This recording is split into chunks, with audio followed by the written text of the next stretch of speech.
Hi friends, welcome back to my channel. నేను మీ కుమారిని. Today my recipe పాలకూర పెసరపప్పు fry.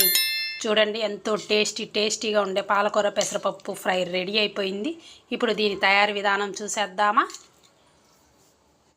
Hi friends, today my recipe పాలకూర fry. అందుకు గాను ఒక 2 కట్టలు పాలకూర తీసుకున్నాను.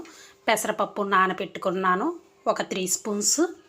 ఒక పెద్ద ఆనియన్ కట్ చేశాను, ఎండుమిర్చి అండ్ కొంచెం కరివేపాకు, పచ్చిమిర్చి చీలికలైనా వేసుకోవచ్చు, సన్నగా తరిగైనా పెట్టుకోవచ్చు. పచ్చిమిర్చి ఆప్షనల్ అది.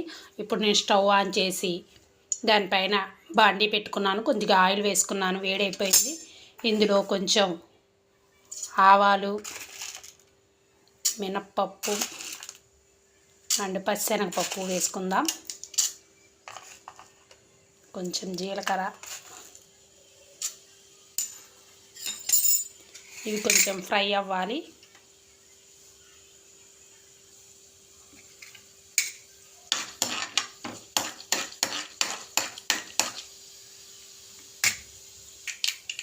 పోపు గింజలు వేగిపోయినాయి. ఇందులోకి ఆనియన్స్, ఎండుమిర్చి, కరివేపాకు, పచ్చిమిర్చి వేసుకుందాము. ఒకసారి మిక్స్ చేసుకుందాం.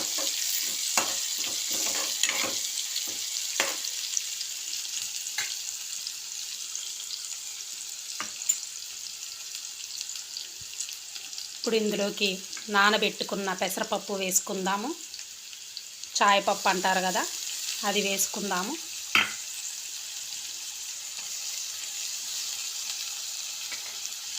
కొంచెం బాగా ఫ్రై అవ్వాలి.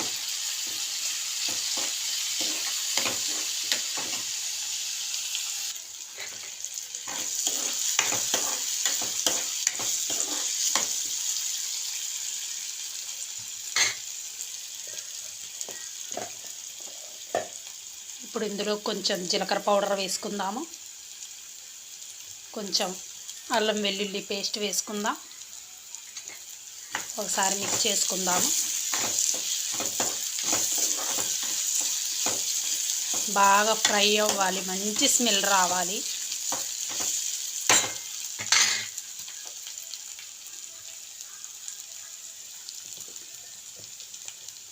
ఇప్పుడు ఇందులోకి కొంచెం పసుపు, తగినంత సాల్ట్ అండ్ తగినంత కారం వేసుకోండి.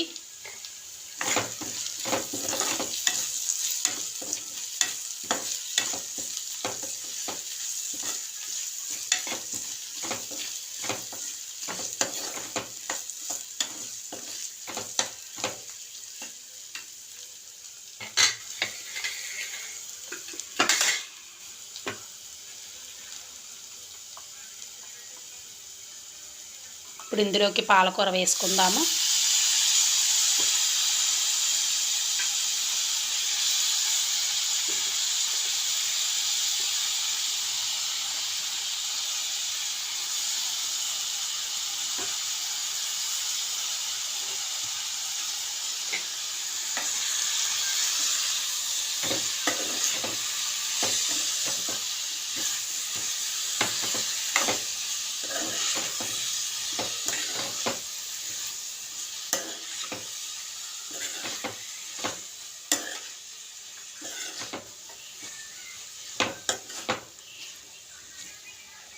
దీంట్లో ఉన్న వాటర్ అంతా బయటకు వచ్చి బాగా వేగాలి.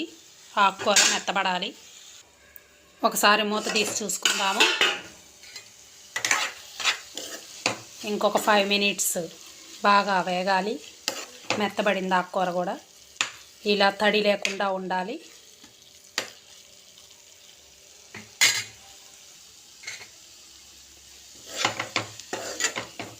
చూడండి, బాగా వాటర్ లేకుండా ఇలా వచ్చేసింది. ఇలా ఉండాలి ఫ్రై. పాలకూర పెసరపప్పు ఫ్రై రెడీ అయిపోయింది.